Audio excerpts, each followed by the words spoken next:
I was in a really low place. 3 things pulled me out of it. 1, I found God. Truly miraculous ways you and I got together. I knew that you had such a strong relationship with God. I would ask you questions about it, but you never were like, come to church. I was looking at overall compatibility and our ability to create a true relationship. I just felt so seen and celebrated by you, and we had such a friendship. I feel like God put you and I together. There was a sense of loneliness where all my connections came from situations where there was only money exchanged. I love how I found God on my own with your influence. I don't believe God is like, this is the person you have to be with. It's still our choices, but they're just opportunities that present themselves.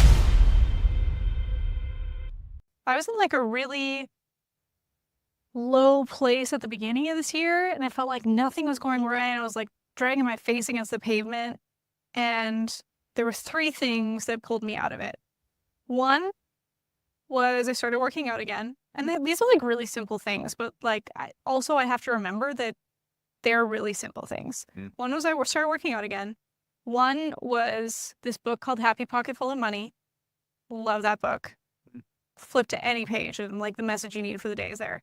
And then the other one was I found God, which is new to me. And you feel like you introduced me to the big guy upstairs. So thanks for that. That was special to watch. Yeah. Well, and I also wonder, because you have such a strong relationship with God. And when we met, I did not until 6 months ago.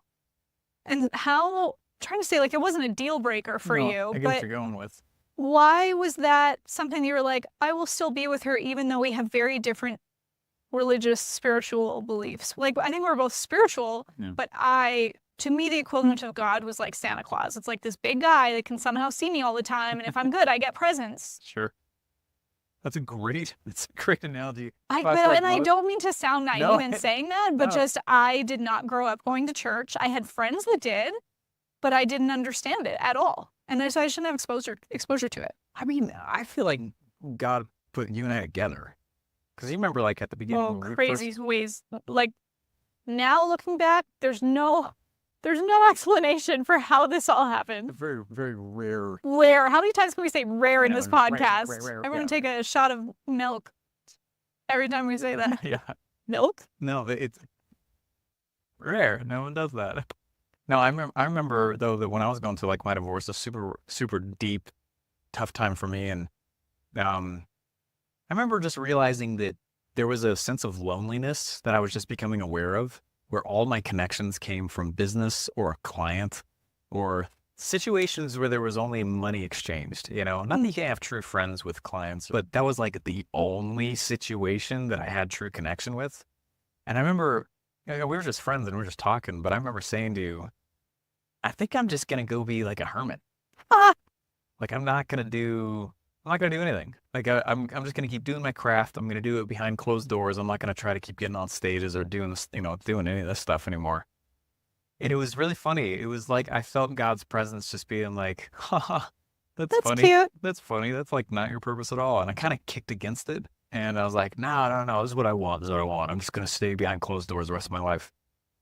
And then through like truly miraculous ways, you and I got together.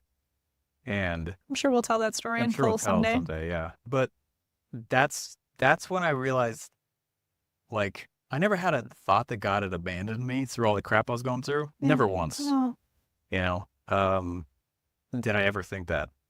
But that's also where I started realizing, like, help comes in a lot of ways, And I remember very clearly, just like, here's Marley.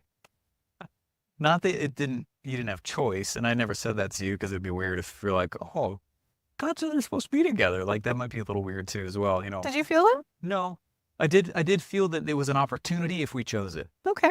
You know what I mean? Yeah. I don't believe God is like, this is the business you have to do. This is the person you have to be with. This is Assigned marriage. Right. It's still our choices, but they're just opportunities that present themselves. Yeah. And I was more just looking at overall just character and just compatibility and our ability to create a true relationship and be vulnerable and celebrate each other in our growth. Mm-hmm. We're where neither of us had to feel like we put our armor on when we went home to recharge, you know? You know, safe to win and safe to fail, safe to dream. I mean, really the theme of what we're trying to do here. I love that when we first got together. Oh my gosh, I have this video on my phone from, it was after FHL that you had like a little surprise party plan. It was just you and me, but like we used to have tacos on Tuesdays. Yeah, Taco Tuesday. Our first date was Taco Bell, just so everyone knows. Before that, we just had tacos almost every Tuesday night just to talk. I guess we were not dating at the time, No, but now we were I like not. retroactively will call it a date. But anyway, I came to your house for tacos and I get there and there's like a sign on the window. Forgot about this. And I can't remember what it said, but it was like something about knock or like there was a surprise inside. There was instructions, wasn't there? Yeah, On there every was page I lifted up a new instruction. And then there was a music, like a speaker outside. And what the heck? And then I knock on the door and you open the window. And then you start flipping through the instructions that I'm reading through the window, like, what's going on? My stage entrance music starts playing and you bring me into the house and I'm blindfolded and I walk in and there's balloons and everything everywhere. And that was like my celebration. And I just felt so like seen and celebrated by you. And just that we had such a friendship. I've never dated someone, been with someone that there was a foundation of friendship first. And then what I wanted to lead to with that was like, I knew that you had such a strong relationship with God, and I would ask you questions about it, but you never, it's funny because you also never, like, when I was dating the guy in Omaha, and I was like crying to you about it.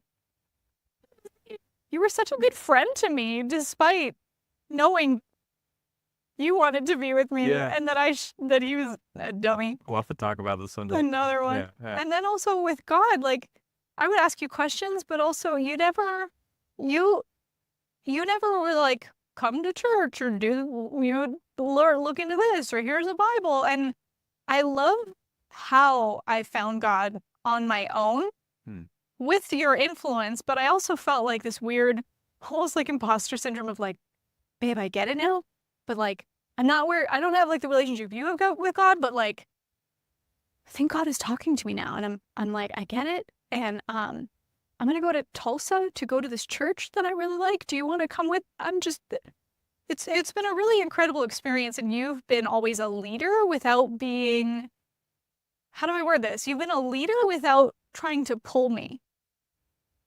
By example, instead of get in the water, it's great. Yeah. That by invitation. Yeah. Yeah. Yeah. It's been an important relationship to me. And so I just, even in the times where I felt the most alone, I always knew God was there. I mean, honestly, that was the major reason I went and tried MDMA as well, is because I remember a certain night, things got really dark for me, and I was living in Airbnbs, didn't have a place to live. It was terrible. It was right after like the largest event of my career up to that point. And, but I just always knew like God was always there. And I think that's the cool thing too, is like the pursuit of rare also will attribute you rare resources. Things that you don't know are all around you. And people. And that's what I mean is like rare. It's really, I just feel like that's how the universe works also. As soon as you declare, if you have the courage to declare what you want, things will begin to conspire for your sake. In your favor. Yeah. Things that you don't know are there. Resources that are sitting on the sidelines that you're blind to until you take that step forward. There's evidence that even like when Moses like crossed the Red Sea, it didn't actually cross till he was neck deep. Right. It wasn't. He had to have faith. Oh no. The Egyptians are coming to kill us all and slaughter us. God, what should we do? Cross the Red Sea, just a second. It wasn't like that at all. There's evidence that shows that actually he's up to his neck and then it split. And that's a totally different way to live your life. And like the pursuit of rare is so like that. It's still a faith-based game. Anything that you're rarely going after, that is rare resources, rare path. But you'll see all these things that just like start to play. I mean, I saw today and just my own day, stuff just started flipping on in. But I've been stuck waiting to see beginning to end before taking the first step. And I got stuck in it a little bit. And I forgot that freaking lesson. Dang it, I gotta remember this. It's faith-based. It won't happen until you imagine it, admit it, speak it out loud. Like, look what's happened ever since I loved, a year and a half ago, we went on that weekend trip to LA. And we went to Warner Brothers and we went to Universal and we went to these places so that I could like be in the movie magic, my dream. And then I came back from that and I posted online that I'm like, you know what? I'm tired of pretending that I don't want to pursue this dream, or that it's not actually, that it doesn't actually matter. Like, I want to make a movie. I want to be in a movie with Leonardo DiCaprio. I want to win an Oscar award. And the previous version of me would be like, oh no, people are going to make fun of me. People are going to tell me you can't do that. They're going to smack me down. They're going to make fun. They're going to tell me that's dumb. And I couldn't believe how many people poured out with like, I have this person, talk to this person, you should do this here. And like, I just spent a week in LA with all those people. I'm cast in a show, which we'll talk about, I'm sure. But like, it's happening, but it doesn't happen unless you admit it. And I taught that to the kids last week too. Yeah. When I was like, what's something that you want? Like the craziest thing. And then 10x that. What's something crazier than even the best thing that you could want? Okay, now imagine in your mind. What does that feel like? What does it smell like? What does it taste like? How are you going to feel when you get it? Then 10x that feeling. And like and then, at first the kids were like, I don't know what. And I was like, okay, let's do something simple. A rose. An hour later, we went out and they found roses. Like, they're like, oh, it works. And I'm like, I know. It's cool. Like faith-based, it's manifestation mixed with faith. It's like the same principle where it's like, yeah, you're just tuning your RAS receptors into seeing what it is that you want to. I love teaching that to them. You will see, you won't see what's real. You'll see what you look for. what you believe. Yeah. Yeah. You will see exactly what you look for. So if the world is scary, you will only see evidence of that, and your brain will go, yeah, it's scary. Yeah. Or nuts stuff going on right now. If that's the storyline, the only proof of that will pop up in your life. But the exact opposite is also true. Oh, I only will see opportunity. I will only see the single next step in front of me in my journey towards my rare outcome. And that's where your head will tune to, and you'll see what you look for, not what's necessarily true. Mm-hmm.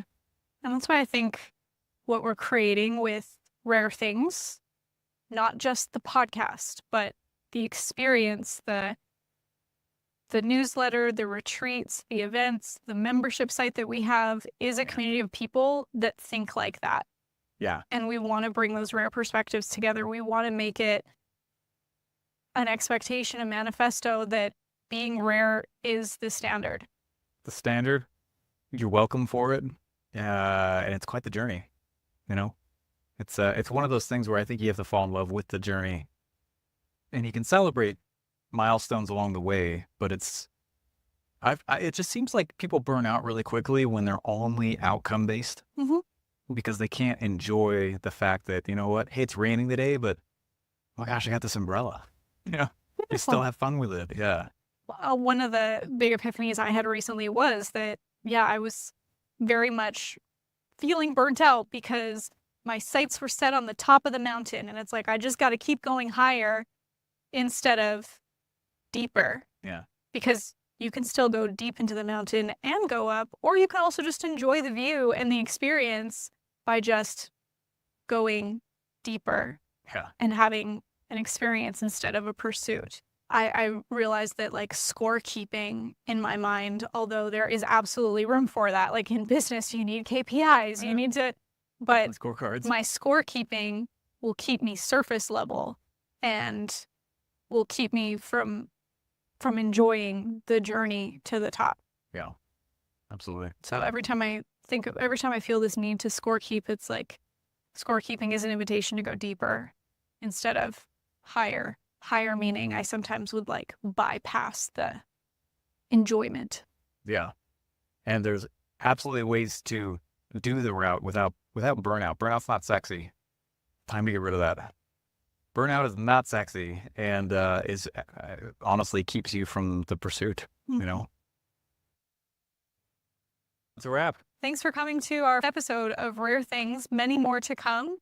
And if you want to hear more about the experience that's going to be wrapped around the amazing Rare Things ecosystem tribe that we are creating, you can go to therarethings.com, sign up for our newsletter, and there'll also be information there about our membership, events, some Rare Things dinners coming to a city near you. And subscribe on all the platforms. Join us on Instagram, on YouTube. Rare Things Podcast. We'll see you on the next one. Yeah, if you know you're a rare thing, just know this is a home and a place for you as well. We want to hear from you down below. Subscribe, give us a review, all the things, all the rare things.